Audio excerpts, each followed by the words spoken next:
Chapter 18. A wise old owl lived in an oak, kept to himself unless you spoke. With syntax off or grammar wrong, say what you will, 'cause now he's gone. Chapter 18. Hurried voices carried through the cool, thin air, but none that Elsbeth recognized. There were no more toe-curling shrieks or corrections of improper grammar. It meant only one thing, she feared. Fergus was dead. He was a good friend, said Jack. First his wife, and now this, said Jill, her head lowered. Terrible. We should keep moving, said Jean anxiously. Elsbeth peered through the trees, back toward the castle. Risking her life to save others was not something she could ever imagine having the courage to do. Wait, she said. An all too brief moment of silence was the only thing Elsbeth could offer as a means of thanking Fergus. Okay, she said at last, and slowly brought herself to her feet. Let's go. But pulling her gaze from the castle and her shoes from this hallowed patch of ground was easier said than done. Doubtfully, she scanned the sky one more time for any sign of a passing shadow. We'd better hurry, said Georgie. It won't be long before they realize we're gone. About this, Georgie couldn't have been more correct. Back in the castle, the hatred shared by Weldon and Morgenstern eventually gave way to fatigue, and now the sworn enemies lay beaten, breathless, and exhausted on the cold stone floor. But when they'd had time to consider it, they realized that no matter how devious the other might have been, neither was clever enough to have tied both sets of shoelaces together. With the tip of his spear, Morgenstern sliced through the laces, and the guards raced immediately to the dungeon, where they found the door open and the 3 cells vacant.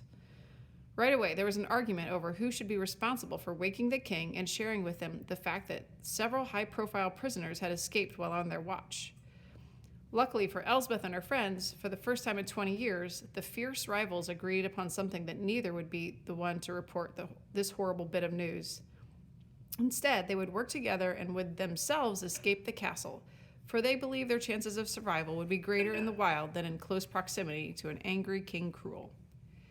It wasn't until nearly an hour later, at the changing of the guard, that Cruel finally learned of the prison break, and he predictably spun into a violent rage. How? He demanded of his 4 most trusted guards as he paced through his palatial sleeping chambers. Cruel punctuated his question by thrashing a wash basin with the 9-iron he kept beneath his pillow for self-defense. The ceramic bowl exploded off its stand, shattering and skittering out across the marble floor. How did this happen? Weldon and Morgenstern, replied the terrified men. They're missing as well, I'm afraid. Double-crossing backstabbers. Cruel swung the club again, this time knocking over an entire suit of armor that had been standing next to the door. I want them found, he fumed. I want my prisoners and those 2 traitors hunted down like dogs. The 4 men just stood, looking somewhat confused and hesitant. What? Cruel demanded. The guards exchanged looks as a means of determining which of them would be the one to convey what they were all thinking. Yes, Your Highness, volunteered the man with the sideburns. We're not sure how we should. What I'm trying to say is, it's just that we've never hunted dogs before. I mean, it's generally not an accepted practice. I've hunted foxes with the use of dogs, but hunting dogs just isn't done, so we're a bit at a loss of how we should. Fine, yelled the king. Then hunt them down like foxes, or rabbits, or badgers. I don't care. Just find them and bring them to me, alive. After all, we wouldn't want me to miss out on any of the fun, now would we? Cruel sneered and kicked the helmet belonging to the suit of armor across the floor, out the door, and down 4 flights of marble stairs. By the time the resulting clang stopped bouncing off the castle walls, Elsbeth and the others had reached the cliff and had begun zigzagging down the hillside in search of Winky's cave. Earl Grey, with his keen sense of smell, led the way. I don't know why we have to stop here, griped Elsbeth. The sooner we get back to the forest, the sooner we can get started with this whole stupid rebellion thingy. I know you're anxious to go home, said Jill, but crossing Torcano Alley at night is much too dangerous. But you've done it before, haven't you? Elsbeth replied. When you were looking for me. For your daughter, I mean. You said you went out at night and searched the entire kingdom. Yes, Jill agreed, but not without incident. We had many close calls, and poor Jack nearly lost his foot to a sinkhole full of lava. Up ahead, Jack's hobbled gait was even more pronounced on the steep downward slope. So that's why he limps, said Elsbeth. That's why he limps, said Jill. Elsbeth decided that one night in Winky's castle away from home would be preferable to falling into a sinkhole, and so she argued no further for attempting a night crossing. The others followed as Earl Grey scampered up the hillside and into the cave. Who's there? Who is it? Echoed Winky's voice from the darkness. It's us, said Earl Grey. The conquering heroes have returned. When Winky spied Elsbeth crawling into the cave, he emerged from the shadows, smiling broadly. You've done it, Earl, he exclaimed. You pulled off the rescue. Yes, said Earl Grey angrily, and at 4 for the price of 1, I might add. 4? Winky replied. He then watched as Jack and Jill and finally Georgie crawled into the cave, which may have been a suitable lodging for a man of Winky's stature, but add 4 mice, 3 regular-sized adults, and an 11-year-old girl, and things were much more than a little cramped. Despite the issue of overcrowding, Winky seemed delighted to have them with one notable exception. Well, look who's here, he said, glaring at Georgie. If it isn't little Georgie Porgy, puddin' and pie. Hello, Winky, said Georgie. That's King William to you, said Winky with a snarl. You've got a lot of nerve showing your smug little face around here.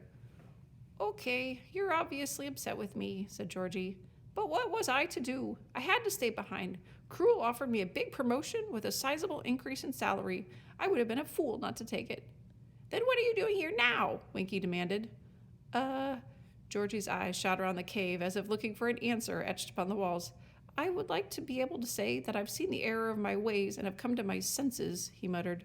But the truth is, I'm here not so much as by choice, but as by necessity. You see, Cruel has declared me an enemy of the crown and was planning to have my head chopped off. And what makes you think I won't do the same? Because, said Georgie softly, you're not like him. He's a monster. Right, said Winky, a monster that you helped create and unleash upon the world. Georgie seemed genuinely puzzled. I don't know what you're talking about, he said. Don't you? Said Winky. Strange, then, how Cruel and his men were able to gain access to the castle on the very night you were on duty. And a mere coincidence, I suppose, that the day he replaced me upon the throne, you just happened to be made his personal assistant. I admit that looks bad, said Georgie, but I have no idea how he and his men got in, and that's the truth.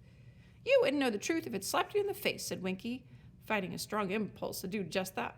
I never did like him, just for the record, said Jean.